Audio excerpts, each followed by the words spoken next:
Alors, bienvenue à toutes et à tous. On va démarrer. Enfin, cette journée est arrivée. Je suis très heureuse de vous accueillir ici. Cette journée a un double objectif. Donc, d'abord, certes, c'est une vitrine pour nos travaux au sein du LabEx Aslan, mais c'est pour partager nos expertises et nos expériences. Et ça nous fait arriver au deuxième objectif, qui est vraiment de réunir aussi des acteurs de la commune, de notre site Lyon-Saint-Étienne, de manière à échanger entre nous pour aider la commune à construire et structurer le site avec les instituts thématiques. Voilà, alors, donc vous avez peut-être tous le programme que vous avez reçu. Donc, vous pouvez le scanner aussi. Je pense que c'est bon, je vais passer. Donc là, je vais juste présenter le matin. Et après le repas, je présenterai l'après-midi. Donc, mon exposé tout à l'heure, pour ouvrir, c'est vraiment sur quel est l'intérêt de l'inter- et transdisciplinarité. Je ferai des synthèses aussi des thématiques, je vous en parlerai, qui vont en fait présenter les exposés du matin. Et donc là, je fais aussi les présentations un peu en amont. Donc le projet Géode, en anglais, Encyclopedic Geographical Discourse, Writing About Geography in France, from the Enlightenment to the Age of Wikipedia. C'est le projet Géode. Donc là, on va avoir Denis Vigier, qui est professeur des universités en sciences du langage, langue et littérature française de l'Université Lumière Lyon 2. On aura aussi Ludovic qui sont là. Moncla, maître de conférence en informatique de l'INSA de Lyon. En deuxième, on aura Vanessa Piccoli, maîtresse de conférence en sciences du langage, Université Jean Monnet à Saint-Étienne, avec en binôme Pierre-Alex, designer de produits et interface agence Distorsion. C'est le projet Audimedi. La formation en ligne pour améliorer la communication entre interprètes, professionnels de la santé et patients.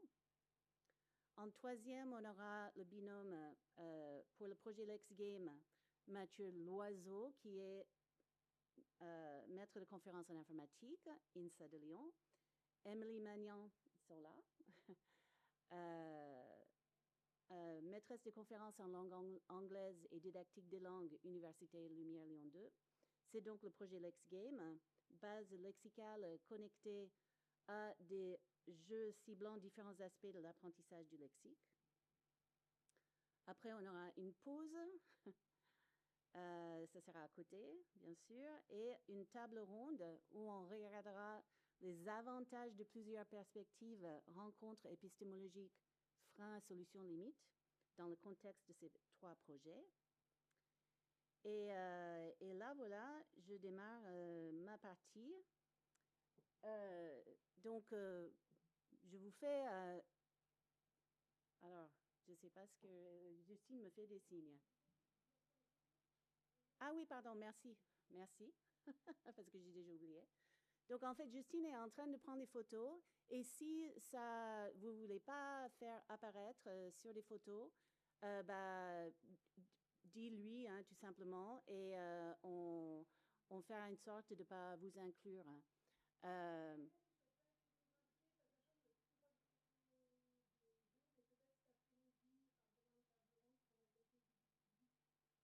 voilà, voilà, c'est ça.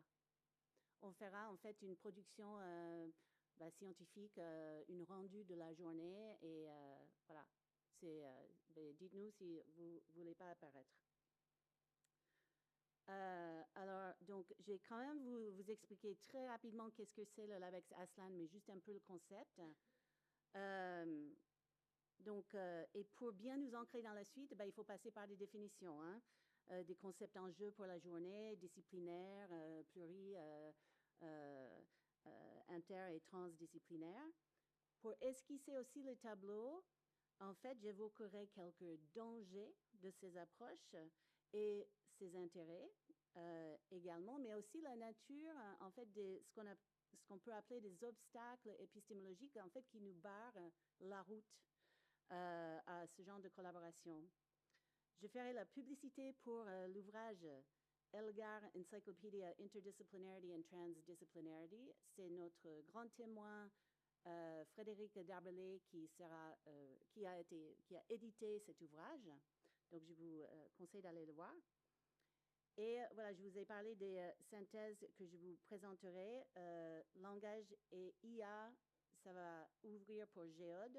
Langage et éducation, ça va ouvrir pour l'X-Game. Et langage et santé pour le projet Audimedi. Après, enfin, ça ouvre aussi les témoignages de la matinée sont organisés en ping-pong où, en fait, voilà, les disciplines se renvoient la balle. On va dire ça comme ça. Alors, Aslan, pour rappeler, donc vous allez voir, enfin, il y a des petites affiches aussi qui vous donnent un peu plus de détails. C'est des études avancées sur la complexité du langage. Donc, on voit en fait le langage comme un système. Il est organisé, il y a des composants interconnectés qui fonctionnent ensemble. Et on peut penser aussi à des systèmes de systèmes. Donc, par exemple, le système langage peut être, je dis, comme la forêt. Là-dedans, il y a des sous-systèmes à différentes échelles, comme les arbres, les racines, ou encore les oiseaux qui seraient un peu transversales à certaines échelles. Et au sein d'Aslan, on pense à plusieurs systèmes interconnectés. Le système linguistique, vous les voyez tous là, social, interactionnel, culturel, biologique, neuronal, etc. Il peut y en avoir d'autres. Hein. Et nous, nos questions de recherche tournent autour des relations langagières entre les sous-systèmes. Alors, on arrive aux définitions parce que là, souvent, en fait, on le prend un peu comme argent comptant, mais c'est quoi une discipline déjà, en fait? Ça nous donne des conventions, des normes, des règles et des ressources. Comme là, je vous ai mis deux revues d'une de mes communautés de recherche à moi, les Learning Sciences. En haut, à droite, c'est une banque de données de présentation qu'on peut mobiliser pendant les formations. Donc, c'est aussi une ressource, bien évidemment. Donc, ces éléments nous permettent de partager le sens, de prévoir que d'autres vont répondre à nos attentes, parce que on est on se connaît, et de profiter aussi d'une certaine stabilité, de pouvoir coordonner nos activités. Et tous ces éléments, en fait, nous permettent aussi de soutenir nos valeurs et protéger nos intérêts. Alors, pour nuancer quand même un petit peu la chose, si on est d'accord que les gens dans la même discipline connaissent et partagent les mêmes références, ce qui n'est pas toujours le cas, on peut se demander quelle est l'interaction entre une communauté de pratique et une discipline. Alors, on décide en fait de faire partie d'une communauté de pratique, on se déclare membre, on paye une adhérence à une société savante, on va aux conférences, on se fait financer nos recherches. Mais sachant que les raisons pour lesquelles aussi que les chercheurs citent une publication sont assez diverses, par exemple, on cite des copains, tout bêtement. On peut citer des héros locaux, des héroïnes locales. On cite pour des raisons politiques, ou on cite parce que la publication est très citée. C'est l'expression « il pleut là où c'est mouillé », déjà. Les relations entre discipline et communauté ne sont pas évidentes et certaines des présentations de la journée aborderont ces sujets. Alors, si on a vu discipline et communauté, il faut encore voir les définitions que l'on attend manier donc de partout, multi ou pluri en français plutôt, inter-transdisciplinarité. Donc, du point de vue de Team Science, donc je vous dirai plus tard ce que c'est, mais enfin, c'est quand on a l'objet d'études de comment les gens travaillent dans ce genre de recherche. Voici les définitions qui viennent plutôt de chez eux. Ça fait en même temps pas forcément unanimité dans le champ. mais elles vont nous permettre d'en parler lors de cette journée et rebondir sur les présentations. Donc, dans un projet unidisciplinaire, les chercheurs travaillent de manière indépendante, mais pour répondre à la même question. Bon, pas forcément, on peut dire. En multidisciplinarité ou pluri, les chercheurs gardent leur perspective disciplinaire et sont indépendants, mais travaillent, on nous dit, de manière un peu séquentielle. Chacun répond de leur point de vue. En interdisciplinarité, l'intégration, et ça va être un mot-clé pour la journée, commence à se faire, mais comme chacun reste plutôt dans sa discipline, elle est co-élaborée, mais un peu limitée. Alors, en transdisciplinarité, la problématisation du départ est vraiment co-élaborée à fond. Donc, le travail est interdépendant. Et les chercheurs créent un cadre partagé qui peut être théorique, méthodologique, etc. Et ce cadre dépasse aussi les disciplines et crée vraiment du nouveau. Un projet transdisciplinaire inclut également des partenaires socio-économiques en dehors du monde académique, mais on va dire qu'on n'est pas toujours d'accord là-dessus. Et parfois, la transdisciplinarité peut aller jusqu'à créer une nouvelle discipline, c'est encore une autre définition, où on peut avoir la psychologie et la linguistique qui en fait la psycholinguistique. Une discipline avec tous les accoutrements qu'il faut. Alors, est-ce que vous me voyez venir? Faut-il faire une discipline de l'interdisciplinarité? Donc, j'ai ma collègue Gabrielle Bamer qui a fait ce bouquin « Disciplining Interdisciplinarity ». Voilà, on peut en parler de ce que ça peut vouloir dire. Mais prenons aussi un moment pour voir les dangers et les avantages quand même de travailler comme ça. Je mets ensemble intertransdisciplinarité en disant ITD. Alors, sans consensus, le terrain épistémique n'est pas stable, donc c'est problématique. On a une vision de la littérature, on a des critères d'évaluation, de validation. Si on ne les partage pas, c'est hyper compliqué. On peut se faire accuser de superficialité. On peut avoir des difficultés d'avoir une identité professionnelle. Et du coup se retrouver marginalisé, aussi avoir des problèmes un peu de promotion ou même d'embauche en jeunes chercheurs. Et les institutions parfois punissent l'intertransdisciplinarité. Par contre, les avantages, donc voilà la balance, on peut découvrir un objet d'étude partagé et du coup la complémentarité méthodologique qui fait que l'angle de vue change l'objet qu'on regarde, qu'on est en train d'étudier. Et donc, la perspective fait qu'on a une compréhension plus étendue de notre objet. C'est quand même, normalement, le but.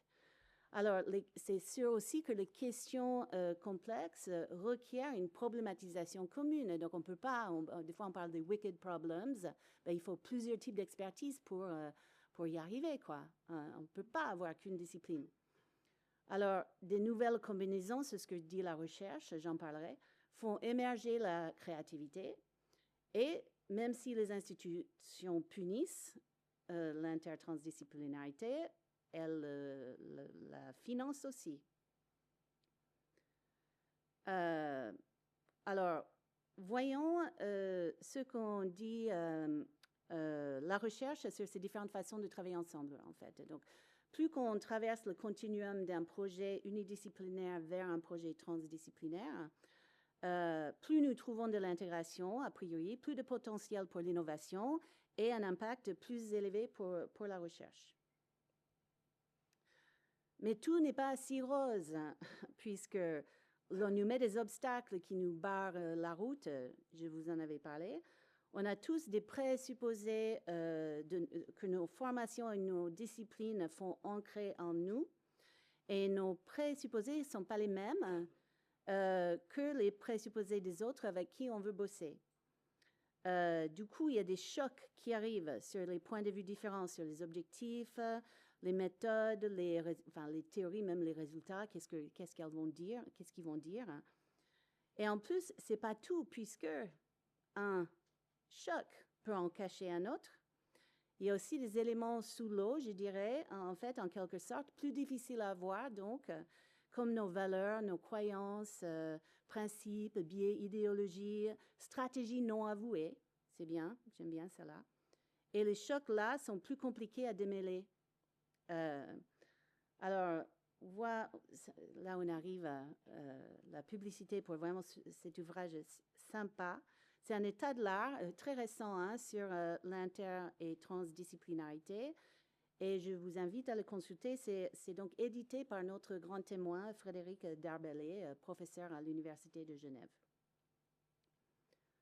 Alors, étant donné donc les dangers, les avantages et les obstacles épistémologiques, comment font réellement en fait les chercheurs et les chercheuses quant à la pluri-intertransdisciplinarité? Donc, je ne sais pas, un processus séquentiel ne semble pas forcément indépendant, sinon pourquoi ça ne se fait pas en parallèle? Et comment dans la pratique, la problématisation est vraiment partagée, le travail coélaboré, un cadre synthétique bâti, comment ça se passe? Et on verra en fait des réponses à ce genre de questions dans la journée. Pour faire donc maintenant la mise en scène concernant les projets Géode, Odimedi et LexGame qui seront présentés, j'exposerai les 3 thématiques Aslan et qui correspondent à ces projets, à nos compétences de l'ABEX et aux problématiques qui sont en partie mises en avant par le site Lyon-Saint-Étienne. Donc, c'est langage et intelligence artificielle, langage et santé et langage et éducation. Donc, d'abord, langage et santé. Enfin, d'abord, non. Langage et intelligence artificielle. Donc, c'est le projet Géode. Pour le langage, ben, quel est notre rapport au langage à travers les Large Language Models? Ce qu'on veut faire, c'est identifier, caractériser et analyser des phénomènes linguistiques à grande échelle. Donc, on parle des big data. Mais on a quand même aussi une diversité géographique, historique et stylistique dans ces sources textuelles en SHS. Donc, on n'est justement pas du tout uniquement en linguistique. Après, quelles compétences linguistiques sont mises en jeu par les LLM et quelles structures syntaxiques et sémantiques, on nous parlera tout à l'heure. Donc, évidemment, on veut aussi nourrir nos propres recherches par ces questions, la réflexion théorique de la linguistique. Et pratiquement, on veut contribuer aussi à une meilleure maîtrise du fonctionnement et des usages futurs de ces modèles. Alors, en ce qui concerne la santé, donc là, je suis allée chercher le One Health et j'ai mis nos relations langagières avec différentes, on va dire, différents types de causalité autour. Voilà, quelles relations langagières se posent. J'ai piqué un peu de construction conceptuelle aussi, multimodalité et l'agentivité. Je vais même le nommer de nom, Magali Olani Beldan, ses travaux pourraient se trouver là, justement, dans le One Health, en relation langagière. Mais pour aller plus généralement, on a les inégalités langagières. Donc, on va travailler dessus, sur la vulnérabilité, et on a 2 populations. On a la population migrante et les personnes avec troubles langagiers. Donc, pour les populations migrantes, on va travailler sur les défis culturels et le bien-être des individus, mais on va aussi travailler sur des choses plus précises, littératie numérique, traduction et interprétation, notamment dans le milieu santé, bien évidemment. Donc, c'est Odimedi. Et pour les personnes avec troubles langagiers, on travaille sur le développement du langage écrit et oral et le processus cognitif sous-jacent. Et on va proposer aussi des ressources sociolinguistiques pour caractériser ces situations et pour proposer des aides concrètes. Et donc, les outils qu'on peut proposer aussi, ça participe à l'évaluation et à la remédiation langagière. Alors, on est sur les interactions, nous, souvent au LabEx Aslan. Et donc là, on est entre professionnels de la santé avec les patients ou encore avec d'autres acteurs de la société. et de la santé. Et on est sur le lieu de travail, sur la formation initiale ou continue et sur le grand public aussi. Et encore comme toujours, on veut avancer en recherche sur l'aspect multidimensionnel du langage. Alors, là, on a fait ce genre de visualisation, on va dire, pour certains ensembles de nos recherches au sein d'Aslan. On voit que dans migration, santé, langage, interaction, on peut faire la recherche, on peut faire de la valorisation sociétale, on a un réseau mondial, on a de la formation, on a une formation à Lyon 2. Et la technologie, c'est Audimedi, qui est une formation en ligne qui sera présentée tout à l'heure. Alors là, c'est la dernière thématique, le langage et éducation au sein d'Aslan. Donc là, on va étudier des situations d'enseignement, de formation, d'apprentissage, mais sous l'angle des interactions communicatives des participants. On pose quel contexte en termes de lieux. On est dans des lieux d'éducation formels, informels et non formels. Quelles pratiques langagières, orales, écrites, multimodales en situation de pathologie? Quelles caractéristiques langagières du milieu? On va dans le plurilinguisme, le multilinguisme, des langues en danger.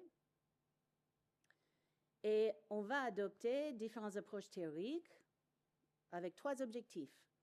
Identifier l'impact des interactions langagières situées sur, encore toute une lignée de choses, processus d'apprentissage, d'enseignement, d'acquisition, de régulation et de collaboration dans toutes ces situations. De concevoir, deuxième objectif, des ressources pédagogiques documentées par la recherche et des environnements. Donc là, on est dans les jeux éducatifs, les environnements immersifs ou des environnements moteurs en supportant ces mêmes processus. Donc, on essaie de faciliter, en fait, l'usage.